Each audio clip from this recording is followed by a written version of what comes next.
أعوذ بالله من الشيطان الرجيم. بسم الله الرحمن الرحيم. السلام عليكم ورحمة الله وبركاته. الحمد لله الذي من علينا بنعمات الإسلام، والصلاة والسلام على سيدنا محمد وعلى آله وأصحابه وسلم.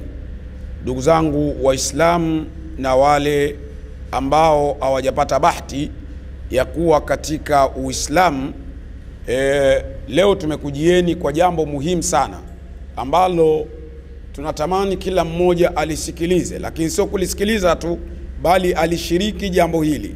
Jambo hili ni jambo ambalo tunalitekeleza kama faradhi kifaya, kwa sababu katika faradhi ziko faradhi ambazo zikiwakilishwa na wengine basi zimejuzu. Mfano, mtu amekufa, wakimzika watu wachache wanakuwa wamewakilisha wale wengi ambao hawajashiriki kwenye kuzika. Lakini moja ya faradhi nyingine ni kutangaza Uislamu. Wakipatikana kundi la kutangaza Uislamu, basi lile kundi ambalo limechukua nafasi ya kutangaza Uislamu linakuwa limefanya kazi ile kwa niaba ya wengine. Ndio maana ukisoma kwenye Qur'ani, Mwenyezi Mungu akataka liwepo kundi miongoni mwenu nyinyi Waislamu ambalo litakuwa linafanya kazi ya kukataza mema, la kuamrisha mema na kukataza mabaya.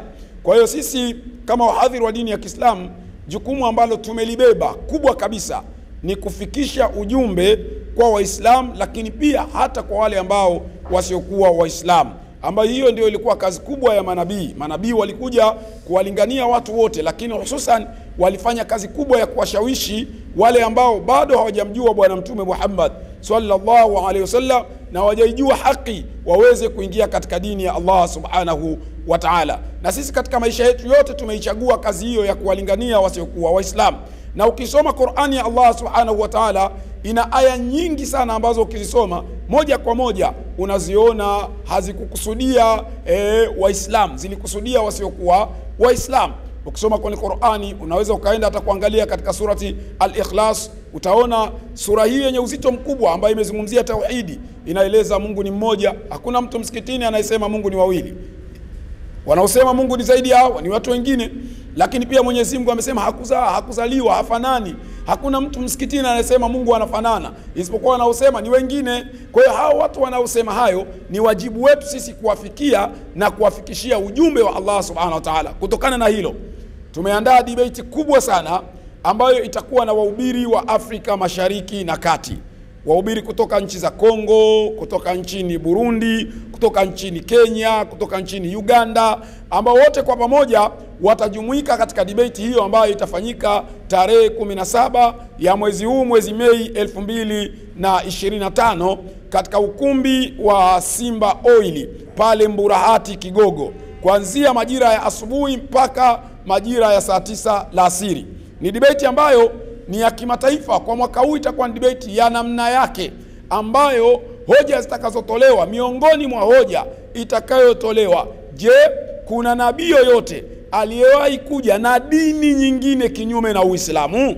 Je, kuna nabii yoyote aliyewahi kuja na dini nyingine kinyume na Uislamu? Kwa hiyo hiyo ndio mada ambayo itawasilisha, japo mada zitakuwa nyingi, lakini miongoni mwa mada kuu itakuwa ni hiyo. Je, kuna nabii yoyote aliyewahi kuja na dini nyingine kinyume na Uislamu? Ndugu zangu katika imani, kutokana na jambo hilo, ni jambo ambalo ni kubwa, sisi walinganiaji wenu, madai wenu ambao mnatufuatilia katika debate mbalimbali katika mikoa mbalimbali, tunakwenda kufanya kazi ya Mwenyezi Mungu Subhanahu wa Ta'ala. Watu wanaslimu, wanaingia katika dini ya Allah Subhanahu wa Ta'ala. Sisi kazi yetu ni kudai, ni kufikisha ujumbe, lakini Allah Subhanahu wa Ta'ala hajatukirimia utajiri. Hatuna utajiri. Kwa kila jambo tunaloliandaa tunategemea wewe muumini ambayo unasikiliza, na wewe uweze kushiriki kwa kusaidia jambo hili, kuchangia, ili mradi inshallah jambo hili liweze kufanikiwa. Jambo hili bado lina wageni ambao kama tulivyosema watatoka nje, ambao watakuja kushiriki katika debate hiyo ambayo itatukutanisha na wachungaji, maskofu, mapadri na watu wengine mbalimbali. Kwa hiyo kutokana na uzito wa jambo hilo, tunaomba kila muumini anayesikia hivi sasa aweze kusaidia. Siku zimebaki chache, kwa chochote ambacho Mwenyezi Mungu Subhanahu wa Ta'ala amekuwezesha wewe kukipata au kuwa nacho, basi kile alichokuwezesha Allah Subhanahu wa Ta'ala basi uweze kuchangia kwa namba ambayo tutakwenda kuitaja. Kwa nini tunahitaji mchango wako? Tunahitaji mchango wako kwa ajili ya matangazo, tunahitaji mchango wako kwa ajili ya malazi ya wageni, tunahitaji mchango wako kwa ajili ya chakula, tunahitaji mchango wako kwa ajili ya gharama mbalimbali, viti na vitu vingine. Lakini pia tunahitaji ikiwezekana hata wale wahudhuriaji ambao watakuwa ni wengi, ambao watahitaji angalau hata tuwape maji ya kunywa mle ndani. Kama kuna muumini atajitokeza akasema mimi nabeba jukumu la kuwanunulia maji watu ambao tunataraji watakuwepo karibuni watu 1000 watakuwepo katika ukumbi ule. Kwa hiyo hao wote wanahitaji angalau wapate maji ya kunywa. Jukumu hili analifanya nani? Unatakiwa kulifanya wewe muumini. Sisi jukumu letu ni kufikisha, wewe jukumu lako ni kusaidia. Hivi ni pesa ngapi ambazo wamezitumia katika maisha ya kawaida?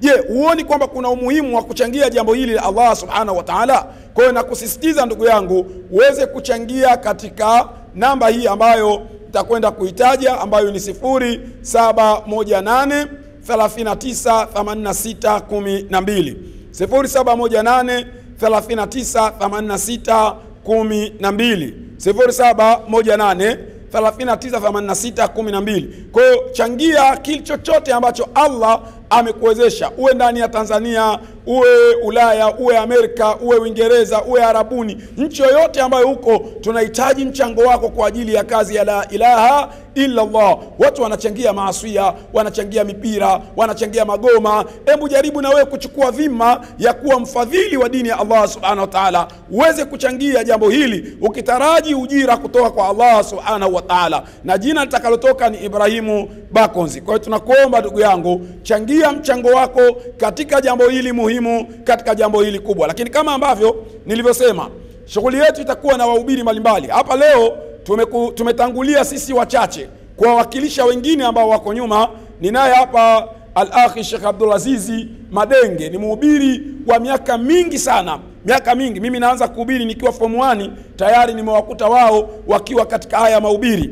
Lakini vile vile tunaye ndugu yetu kutoka Kongo ambaye yeye ni mhubiri mkuu kule nchini Kongo, Sheikh Kisede, ambaye tunaye hapa, amekuwa akifanya kazi kubwa sana ya kutangaza Uislamu katika nchi ya Kongo, ambaye tayari ameshafika katika nchi ya Tanzania kwa ajili ya jambo hili, na wako wengine. Kwa sisi tumewakilisha kwa ajili ya wengine. Kwa na wao pia naomba niwape angalau waseme mawili matatu, ili mradi tuelekee. Wewe kubwa zaidi ni kukuhamasisha wewe uchangie jambo hili liweze kufanikiwa. Unadhima jambo hili likishindwa kufanikiwa, na wewe una uwezo, Mwenyezi Mungu atakuuliza kwa nini ulikuwa na uwezo lakini ukaacha kusaidia jambo hili likafanikiwa. Kwa hiyo nakuomba chochote ulichojaliwa na Allah tusaidie, tuhakikishe jambo hili tunalifanikisha. Tarehe 17 debate hiyo inakwenda kufanyika kwa ajili ya kutangaza kalima tukufu ya la ilaha illa Allah Muhammadur Rasulullah. Sheikh Sede, karibu ili na wewe angalau useme mawili matatu. Karibu sana.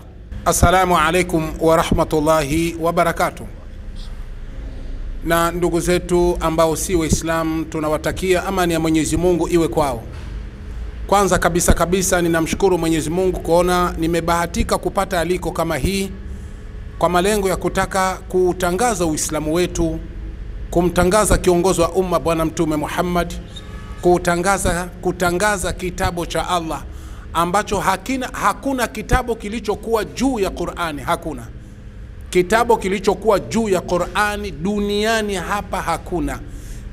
Qur'ani ndicho kitabu pekee kilichokuwa juu ya vitabu vyote.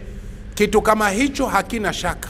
Elimu inakubali, iwe elimu ya Taurati imekubali, iwe elimu ya Zaburi inakubali, iwe elimu ya Injili inakubali, iwe elimu ya Qur'ani imekubali. Ni juu yako wewe Muislamu unayetusikia kwa muda huu kuipa nguvu tangazo kama hili.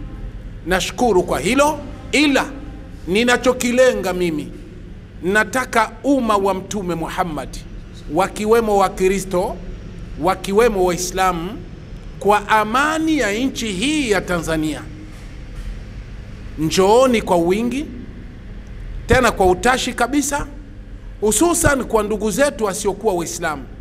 Ujumbe ninao waachia, waje wanajiandaa, kwa sababu katika imani na msimamo tuliokuwa nao sisi Waislamu kutoka kwa bwana wa mitume Mtume Muhammad ni kwamba hakuna nabii tangu Adam mpaka kufika kwa Isa bin Maryam aliyekuja na dini kinyume na Uislamu. Hakuna. Nakanusha na ninasema na kujiamini na ninajua hilo haliwezekani na hajapatikana duniani ambaye yuko na uwezo wa kuvunja hili au wa kudhihirisha hili kwamba kuna nabii anakuja na dini kinyume na Uislamu. Kwa ushahidi huu duniani hayupo, na insha Allah tutathibitisha hilo. Mada ni mengi ya kuzungumzia, mojawapo ni hii. Ingine vile vile, Mtume Muhammad ndiye nabii peke yake aliyekuwa juu ya manabii wote, aliyekuwa juu ya kila nabii, aliyekuwa kiongozi wa kila nabii, aliyekuwa mbora wa Isa bin Maryam, yani mbora wa Yesu, bwana wa Yesu, kiongozi wa Yesu na manabii wote, kwa ushahidi kamili. Nasema hilo kwa kujiamini na na imani kwamba hajawahi kutokea ambaye ana uwezo wa kuvunja hili. Njooni kwa wingi, tutathibitisha kinaga ubaga. Na ndio maana shekhe wangu Bakonzi ametamka neno hili kwamba muhadhara huu utakuwa ni muhadhara wa kipekee, kwa sababu inawezekana ikazungumzwa vitu ambavyo hata ndugu zetu wa Kristo hawajawahi kusikia. Ni kukurupuka tu, Muhammadi, Qur'ani, Uislamu, ni kutokufahamu elimu ya kitabu cha Biblia. Hakuna, hawafahamu Qur'ani, ndio usisemi. Kwa hiyo tutataka zile hoja zao wanazojua kwamba wanazijua na wanauhakika na zile hoja wanazozijua, kwa mapenzi ya undugu wa Kiislamu na wasiokuwa Waislamu tunawaalika kwa mapenzi na tunawaalika kwa imani na amani ya nchi hii. Karibuni kabisa tuweze kufanya mnakasha kama huo, kama minakasha inavyokuwa inafanyika siku zote, lakini huu utakuwa ni wa kipekee kwa sababu mtashirikiana na wahadhiri wote wa Kikristo. Vile vile tuna ushirika na wahadhiri wote wa Kiislamu, tutakuwa kwenye ukumbi kama mlivyotangaziwa. Hakuna nabii aliyekuja na dini ya Kikristo, hakuna. Nasema hivi, ninakanusha na sidhani kama kuna mtu ambaye atajitokeza katika upande wa ndugu zetu kwamba kuna nabii aliyekuja na Ukristo. Hakuna. Iwe ni Yesu hakuja na Ukristo, iwe ni Musa hakuja na Ukristo, iwe ni Adam hakuja na Ukristo, isipokuwa peke yake dini ya Kiislamu ndio dini iliyokuja na kila nabii tangu Adam mpaka kufika kwa kiongozi wa umma Bwana Mtume Muhammad. Na mada hiyo tunaitangaza mbele ya wakati, lakini kuna mada nyingine itatangazwa, itazungumzwa, labda ndugu zetu wakija basi tutaweza kuizungumza. Mojawapo ambayo mimi ningependekeza kabla hata tujaizungumza, hakuna nabii aliyekuwa juu ya Mtume Muhammad. Hakuna. Muhammad yuko juu ya Yesu maradufu, yuko juu ya Muhammad, yuko juu ya Ibrahimu maradufu, yuko juu ya Adamu maradufu. Yesu ni nabii mdogo maradufu kwa Bwana Mtume Muhammad kwa utukufu. Nasema hilo, najiamini na nakubali kama hakuna yeyote katika upande wa ndugu zetu ana uwezo wa kupinga hilo na kuthibitisha kwamba Yesu yuko juu ya Mtume Muhammad. Biblia nzima hakuna ushahidi kama huo. Nakanusha na nitazidi kukanusha. Tangu Taurat, tangu Zabur, tangu Injili, hakuna mwenye uwezo wa kukanusha hilo. Lakini sisi kama Uislamu tuna uwezo wa kuthibitisha kinaga ubaga Muhammad yuko juu ya Yesu, yuko juu ya Musa na manabii wote kwa ushahidi wa vitabu vyote, tena kwa elimu iliyokuwa sahihi. Kwa hiyo tunakuomba we msikilizaji wetu, akiwa ni Muislamu, akiwa ni Mkristo, changia katika jambo hilo kutokana na kile utakachokiweza. Changia kabisa, kwa sababu wenyewe hatutoweza. Al-Muslim akhul muslim kalbunyani yashuddu ba'dahum ba'da. Muislamu kandugie Muislamu ni mfano wa jengo lenye kushikamana lao kwa lao. Kushikamana kwa jengo bimaana kuna vitu vingi vimekusanyika, vimeungana pamoja mpaka ikasimamisha jengo. Tafari ipo, simenti ipo, fundi yupo, kadha wa kadha vipo, inakuja kusababisha jengo linasimama. Na ndio muungano huu. Hatuwezi ni mpaka tuungwe mkono na kila yule na yule. Kama huna pesa utatoa kile ulichokuwa nacho, kama pesa unayo utatoa pesa, kama hiki unacho changia. Kwa malengo gani? Ya kuutangaza Uislamu wetu. Mtume anasema man la yahtama bi amri almuslimina falaysa minhu, asiyeshughulikia yale niliyokuja nayo mimi Muhammad, huyo haiko miongoni mwa watu wangu. Kwa hiyo tujitahidi tuwe miongoni mwa watu wa Mtume Muhammad kwa kuchangia kitu kama hicho, tukamtangaze Mtume. Hauna thawabu, hauna kheri, hauna baraka kama ya mtu kujitoa kinagaubaga kumtangaza Bwana Mtume Muhammad, kutangaza Qur'an, kwa sababu ndicho kitabu ambacho kinatakiwa tukipitie kwa kutarajia uokovu baada ya kufa kwetu.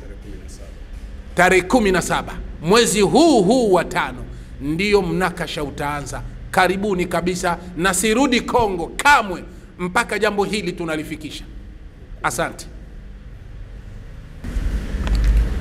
Assalamu alaikum wa rahmatullahi wa barakatuh. Alhamdulillahi alladhi hadana lihadha wa ma kunna linahtadiya laula an hadana Allah wa ba'd.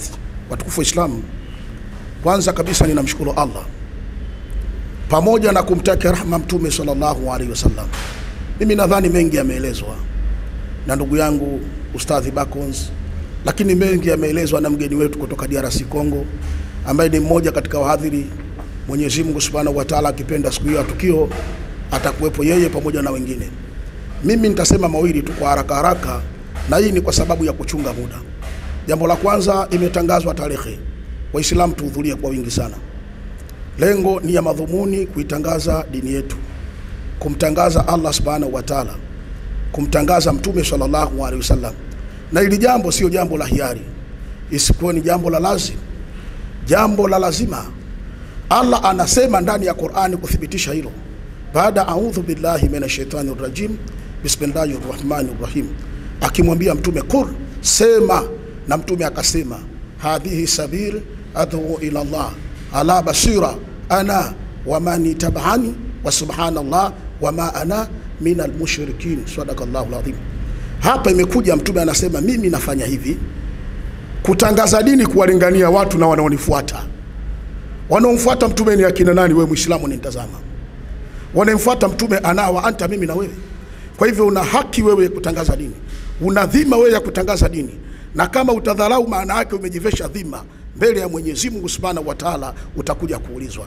Ndio maana sisi wenzenu kwa niaba ya wengine mashehe wahadhiri ambao watakuwepo siku hiyo, tuko hapa saa hii mbele ya televisheni zetu hizi, televisheni ambazo za Kiislamu zinafanya kazi kubwa na zenyewe kutangaza Uislamu. Tunatumia fursa hii kutoa tamko kwa ulimwengu wote, Waislamu wote, Tanzania na nje ya Tanzania. Hebu tuonyeshe umoja na mshikamano katika hili. Allah atangazwe, Mtume atangazwe, na Uislamu utangazwe. Faida zake mbili: kwanza, utapata thawabu, utakwenda janna wewe. Lakini faida ya mwisho maana yake ni kwamba Mtume sallallahu alaihi wasallam anasema wadahu maradhakum bisadaqa, tibuni maradhi yenu Waislamu, tibuni shida zenu Waislamu kwa kutoa. Maana yake ukitoa fedha sawa, ukaja ukatoa maji kama alivyosema ndugu yangu siku hiyo sawa, na kama uko mbali na hapa namba imetajwa, wala usione tabu. Sisi mnatufahamu vizuri, tunafahamika, tumefanya kazi toka miaka 80 mpaka leo. Wazee wetu wengine wamekufa, lakini wengine wako hai kina mazingira wengine. Allah akijalia siku hiyo tutakuwa nao, na Mungu akijalia siku hiyo Uislamu utatangazwa, Mtume atatangazwa, alikadhalika Allah atakuwa ni mwenye kutangazwa katika uwanja huo. Tufike kwa wingi Waislamu na tuchangie kwa namna moja ama nyingine. Umoja ni nguvu, utengano ni udhaifu. Waislamu tuonyeshe mshikamano kwa sababu ya kuinua dini yetu.